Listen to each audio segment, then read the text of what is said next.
Hello, this is Sabina at Cross Keys Crafts with my DIY crafty advent calendar. If you haven't watched the beginning of the series, I put some dies in this box here that I have never used or have only used once. And my aim was to use these every single day and create a card or a paper project. And this is the one I've pulled out for today. And I obviously already had a peek, and these are actually two dies. Put a magnet there to hold this bit in place when I keep it in my cupboard. At a later date I will show you how I store my dies. And I bought this in May in Germany in a shop called Action, which I believe is a Dutch shop, and these dies actually cut holes in the cardstock so that you can embroider them. And I kept the packaging so I know the way they're supposed to be embroidered. I'm not really an embroidery person. I tried it. I have made an embroidered card, but it requires a lot of patience that I do not always have. But I thought if these leave a dot, or sorry, a hole, I thought they might be quite nice, and it might give the look of some embossed elements. So I decided to get these anyway, and my thought was when I bought them, and I'm going to try that today, to actually make some gatefold cards with these, because I think this would be really nice. Maybe even just one side, because they come with this die that cuts out the shape as well. I haven't used them yet, so I'm going to use it on a piece of scrap paper first to see what actually happens with these, and then I'm going to decide on the card design. If there's anything I need to show you along the way, I will pop in with a middle step. Otherwise, I will show you the finished result and talk you through what I have done. See you later. Okay, I've just stopped in my process because I want to show you my thought process and how I get about with this. Let me just zoom this out a little bit. I have cut two pieces. These are really light cardstock, and I decided to make sort of interlocking gatefold card so that it actually sits like this. And I've measured these pieces, and now I need to find, in order for this card base to interlock, I need to find the middle of this. And obviously, if this is this comes from a 12 by 12 sheet, so this is a 6 by 12 piece of cardstock. But in order for it to interlock, the middle bit has to overlap. So rather than scoring this at 3 and 6, I have scored this at 3 and 1/4, and then I just turned it round and did 3 and 1/4. It's easier to work it out then. So now, before I continue, I need to find the middle here. I can measure this all, but you can at the same time, I don't know if you can see this well, you can basically see the middle between this bit here where it overlaps. So I'm just marking this with my pencil,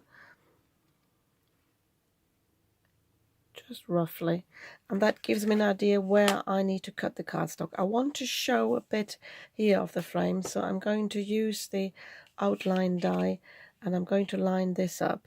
As you can see, it's too long. I will cut the card down as well, and then this one will sit a bit further in, so actually we'll have this cardstock overlapping. So I thought I'd just show you the middle, the thought process in the middle before I continue. Just thinking whether maybe I didn't make myself clear why you need to find the middle. If I interlock this, I can see, especially against the light, how much this actually overlaps. So if I take my ruler, I just need this bit here. Let me do it in inches. I'm not good at inches, I'm doing it in centimeters at the moment.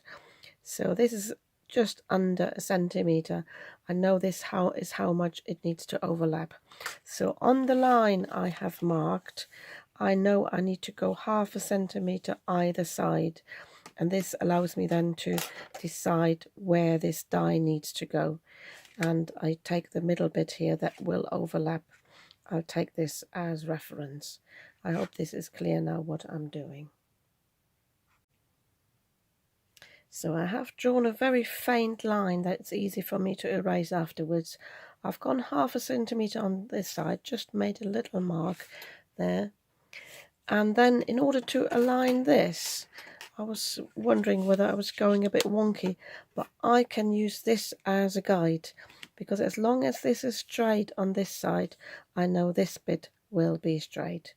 As I say, I'm not bothered about edges on either side, because I will cut down the cardstock on either side, but I can see this here. Keep in mind, when you die cut something, where it cuts is not the edge of the die, so I need to allow for these 2 millimeters.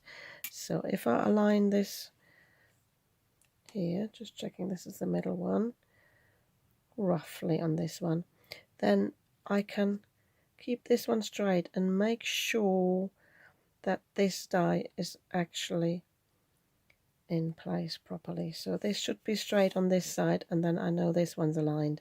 And once I've done that, I can take my tape and I can stick this down. I'm sticking this down here, but I'm also going to apply some tape at the top and at the bottom just to make sure it's fine.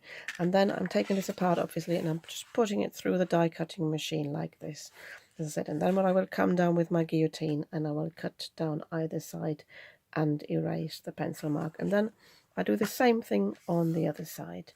And then, if I'm not mistaken and everything goes okay in my head, then this should work. I have cut this bit now, and to make sure the other side is equal, because otherwise if you got these curves in a different place, further up or further down, then obviously this won't close. So you can either take a ruler, or I've got a scrap piece of paper, a straight one. I'm aligning this on my grid here, and I'm just following this here where I have cut. This is the bottom of that cut, and I can lay this down straight and make sure this is at the bottom of the die. You can also draw a pencil line if you want to, but I don't want to have to erase too much.